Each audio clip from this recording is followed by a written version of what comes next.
that kind of minimizes it. But like, it's really just he's part of the team now, right? Like to me, it's a really cool thing. And like, Dolphins, they remember, and a couple others were Mark Anthony, sort of part owners of the Dolphins for a while. I mean, and Brady obviously with the Raiders. It's just like a cool way to have a really important or respected person part of your organization, and gives him good access, infuses the organization with a little money, and now that they can take on these, sort of limited partners, which they've been able to, but obviously there's a lot more private equity money coming in now, just shines the spotlight on it a little bit. But look, Charles Woodson, if you ask him about football, he will tell you what he thinks all the time. He is an excellent processor of football things. So I think he'd be great at diagnosing it because he tells the truth and doesn't. It's a symbolic, really cool thing than anything else. Ken Curry is also incredible at football, right, AJ? He's the man, yeah. Unbelievable ball skills, yeah. Just an absolute player. Yeah, and AJ, I think people would argue Tom Brady, best ever, obviously, that's the conversation, greatest of all time. Charles Woodson also in that conversation for the defensive side. For sure. No question. Yeah, I think it's an offensive side, obviously defensive side, now getting a little bit of ownership of the league. I think it's good news for players. I think we always celebrate that. I think it was reported the reason why Ty put extra emphasis on the really, really small percentage, because I think it came out there was like 0.01% or something like that of the team. Did he have to put money up for that, or was that kind of something that was being an advisor or to help? And do we know what percentage Tom has of the Raiders?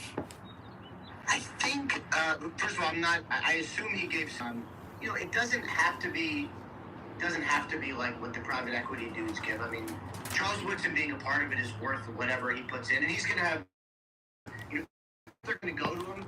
He's still again, one of the GOATs, so they will listen to him. I believe Brady's portion is public. I feel like we did this. We looked this up and figured out. I just forget what the actual number is. I felt like it was maybe 7, but I believe I would have to do some Googling, and that's weird to see me Googling. I got to tell you, you definitely do have to pay money. So Woodson definitely 5%, I believe, is the number that was publicly reported. AP Tone just Googled it. I don't know who's saying it. Yeah, it says Tom Brady owns 5% stake in Las Vegas Raiders, according to multiple sources. He and his business partner Tom Wagner purchased a total of 10%. That's what it was. Okay. All right, so Brady owns 5, Wagner owns 5. Woodson did have to put up real money at the valuation of whatever it is. So what do we think the Browns are worth right now? So that has been one of the really cool things about this is you get to find out a little bit about how these teams are worth based on just a little chunk. So let's say the Browns are worth 7 or 8 billion, right? So let's say 7.5 billion. I don't know. So he has to put up whatever. 700,000. If it was 7 billion, it'd be 700,000. Or if it was 7.5 billion, it'd be 700,000. How'd you do that quickly? Because we were just doing it off of 5 billion earlier, whenever because brother, I don't know if you know this. The business side of the thing is what I'm most worried about basically in every situation, because normally that'll be the end. So as soon as there's a 0.01% owner, I know well, how much money is that actually worth? And then just the easy one is if it's 5 billion, it's 500,000. We did the math there. So so that makes sense. Yeah, that does make sense. But if it's 7.5 billion, the Cleveland Browns, I know there's other teams looking around that are like, the Browns are $7.5 billion. They obviously have a great. I mean, it could be more. 49ers are more. It's just all Cleveland. That's the San Francisco 49ers. No offense to the Cleveland Browns, but that's the San Francisco 49ers. Agreed. Faithful is one of the things. I know the dog pound is gigantic. In Cleveland, the fans are amazing, but it's I think some of the other teams are probably.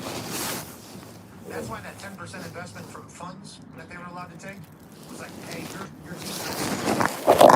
We are going to open up a 10% stake that you guys are allowed to sell to whoever. If there's somebody that wants to sell valuation and you want to sell 10% of that, pay $750 million real quick, you can do that. You can certainly do that whenever you want to. This has really mattered, though. Talk about the Raiders. That was a big infusion of cash from Brady and Wagner. And then they went out 1.1, not 0.01. Okay, so 0.1, which is, hey, let's go, Charles. Get more. So that's 7, right? Yeah. 11 mil.